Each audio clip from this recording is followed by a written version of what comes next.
Assalamualaikum warahmatullahi wabarakatuh. Jumpa lagi dengan saya, Bustami Narda. Saya tetap mendoakan kepada Allah Subhanahu wa taala semoga seluruh penonton channel YouTube Bustami Narda selalu berada di dalam lindungan Allah Subhanahu wa taala. Selalu terhindar dari seluruh wabah, dari seluruh bencana, dari seluruh mara bahaya. Dan semoga Allah memberikan keberuntungan sebanyak-banyaknya kepada kita semua.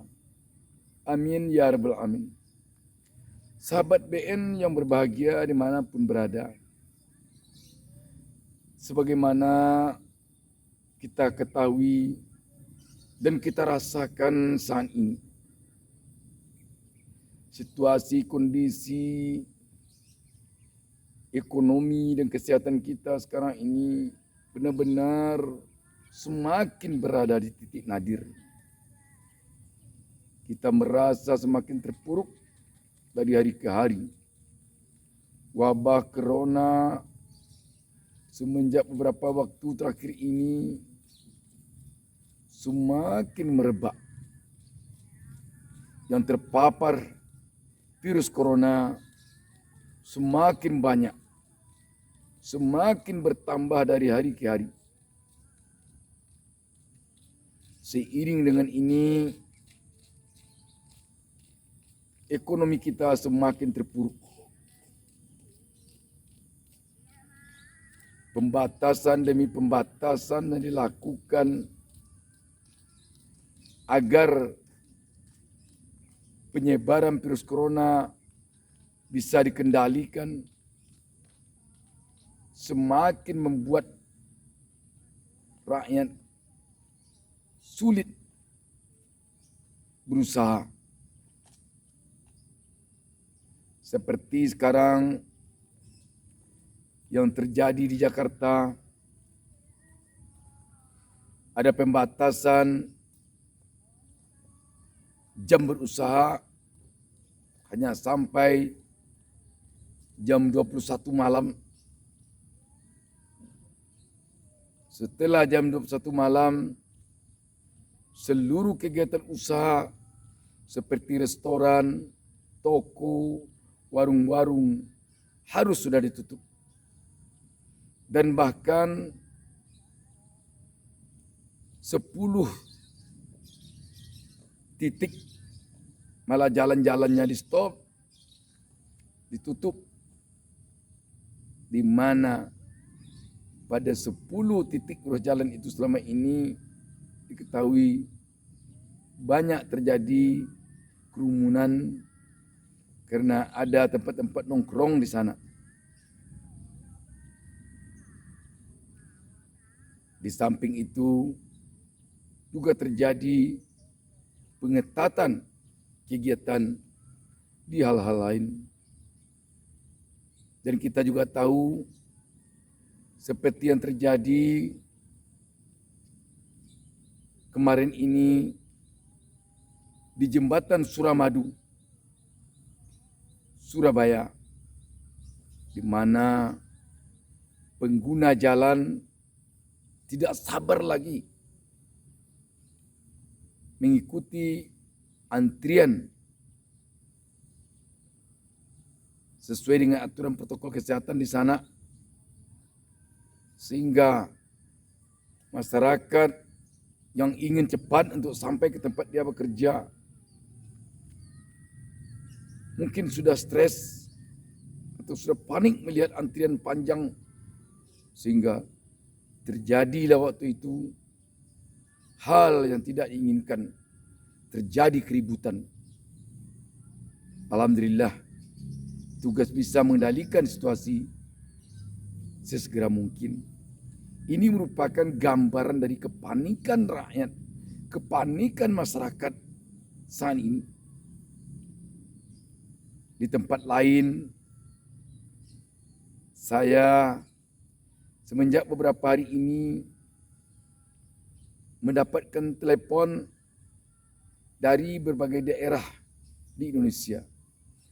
Dari Sumatera misalnya, saya mendapatkan informasi bahwa hidup masyarakat di sana sekarang sampai ke kampung-kampung sangat-sangat sulit. Bayangkan, yang selama ini mereka ada yang hidupnya menerima upah kerja ke ladang-ladang orang, ke sawah-sawah orang, sekarang tidak bisa. Kenapa? Karena pemilik ladang, pemilik sawah itu tidak mampu lagi menggaji pekerjanya. Sehingga pekerja yang selama ini kerjanya di sawah, di ladang orang dengan gaji misalnya 100.000 satu hari atau 50.000 satu hari, kerja dari pagi sampai sore, sekarang tidak bekerja lagi. Ada di suatu tempat kerjanya selama ini mendulang emas secara tradisional di sungai. Sekarang ini emas itu seperti hilang dia. Bayangkan, yang biasanya satu hari dia bisa menghasilkan uang 200 sampai 300 ribu paling sedikit, bahkan sampai 500 ribu dengan usaha mendulang emas secara tradisional di pinggir sungai. Sekarang ada yang sampai 10 hari tidak dapat sedikit pun, tidak ada yang bisa dibawa pulang. Apa yang terjadi sekarang ini? Wabah corona menjadi-jadi. Mata pencarian sulit. Kalau yang di kota mungkin karena pengketatan protokol kesehatan, aturan berjualan diperketat, pembeli tidak ada karena orang tidak ke pasar, karena uang untuk pembeli barang-barang itu pun tidak ada. Tetapi di desa, di kampung-kampung sekarang ini, orang yang selama ini kerjanya ke sungai mencari emas, emasnya hilang.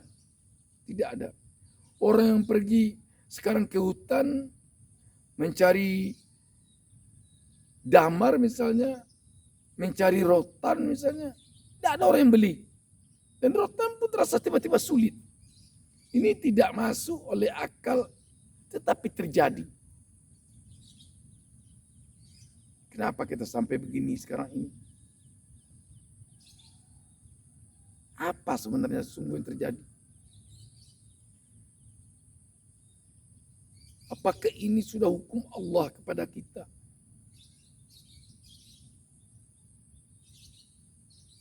Banyak sekali yang mengeluh begitu melalui telepon kepada saya.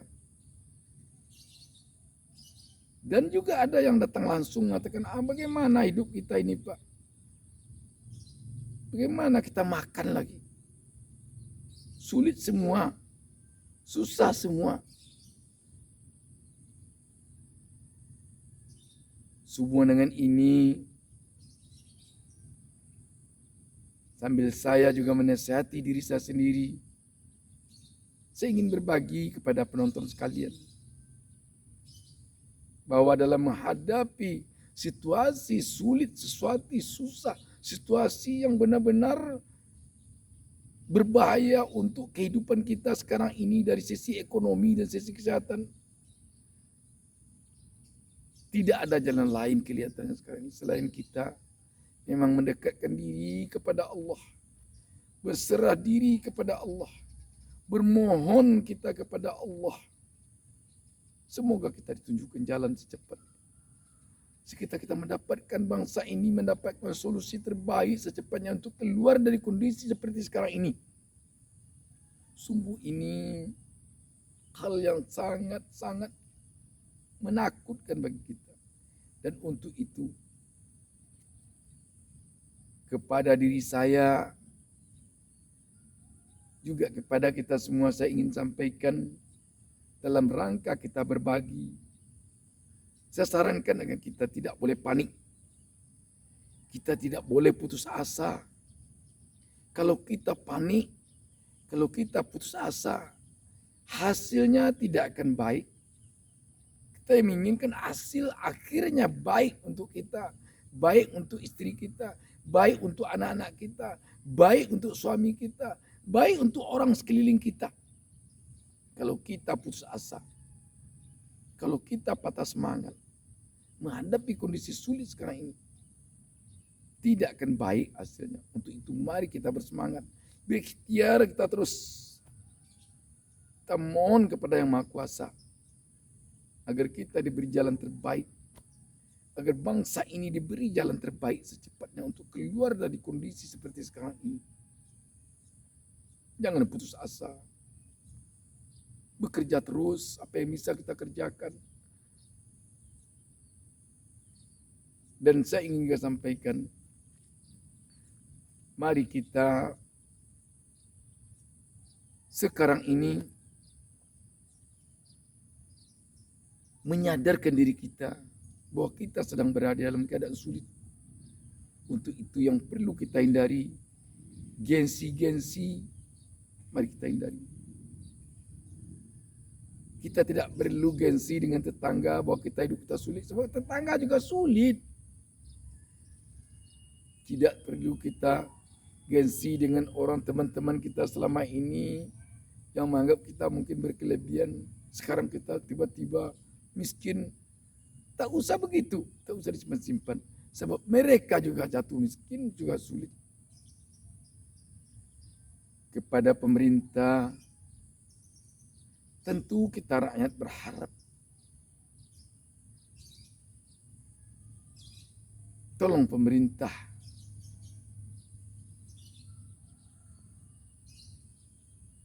memperlihatkan kepada kami rakyat, kepada kita rakyat, hal-hal yang bisa membuat kita tenang, membuat kita teduh, membuat kita adem.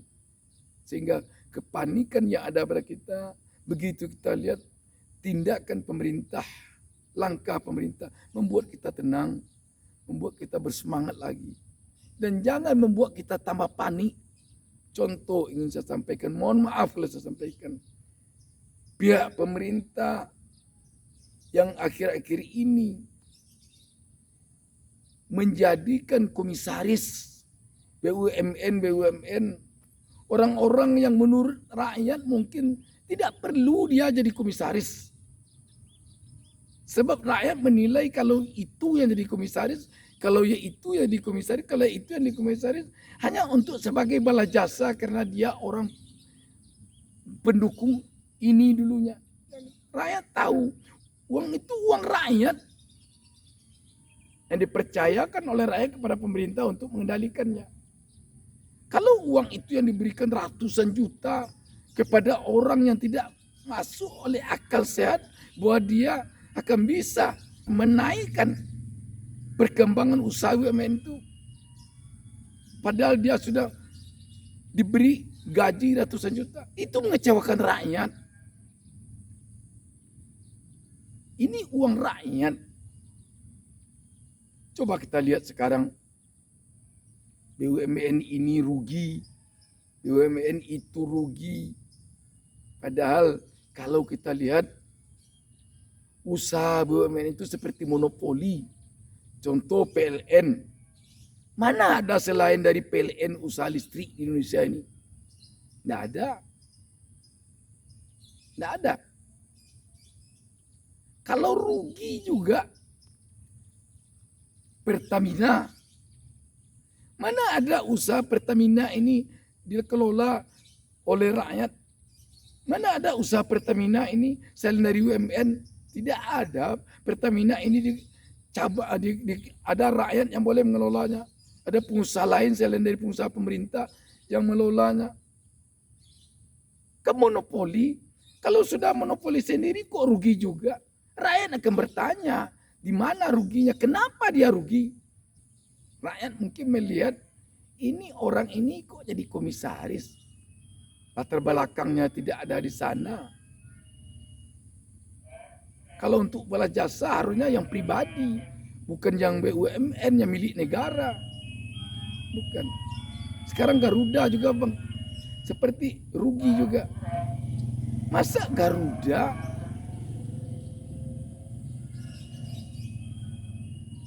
didanai oleh negara, rakyat membaca itu. Jadi, dan begitu juga memang gaji-gaji komisaris itu tidak perlu besar-besar seperti itu, terutama sekali dalam negara sulit sekarang ini. Bayangkan rakyat menderita, bayangkan rakyat begini susah sekarang ini. Tetapi komisaris dapat gaji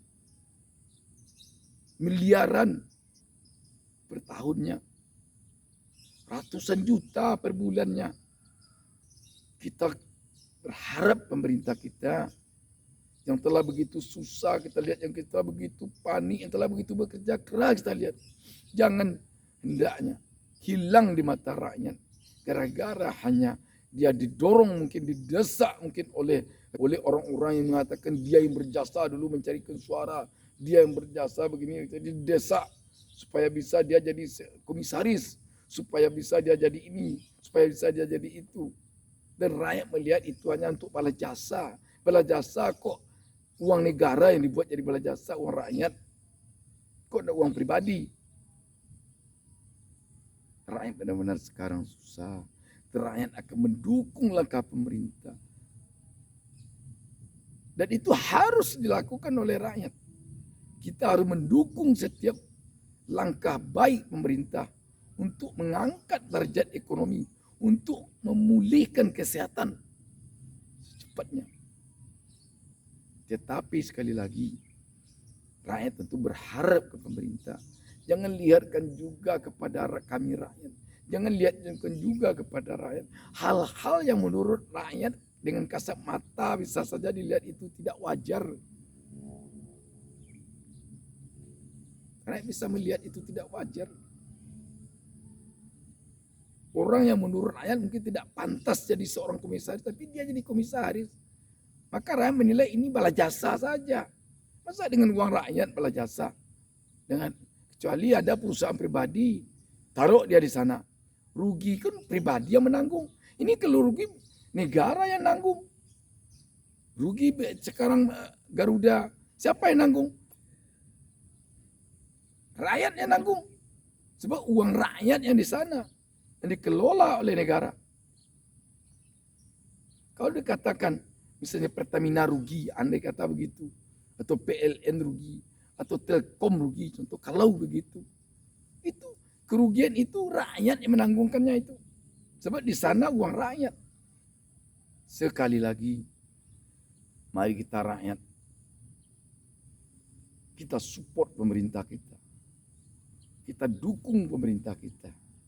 Kita beri semangat pemerintah kita untuk mereka bisa sukses bekerja dalam upaya meningkatkan kesejahteraan kita, membangkitkan ekonomi kembali, memberantas virus corona.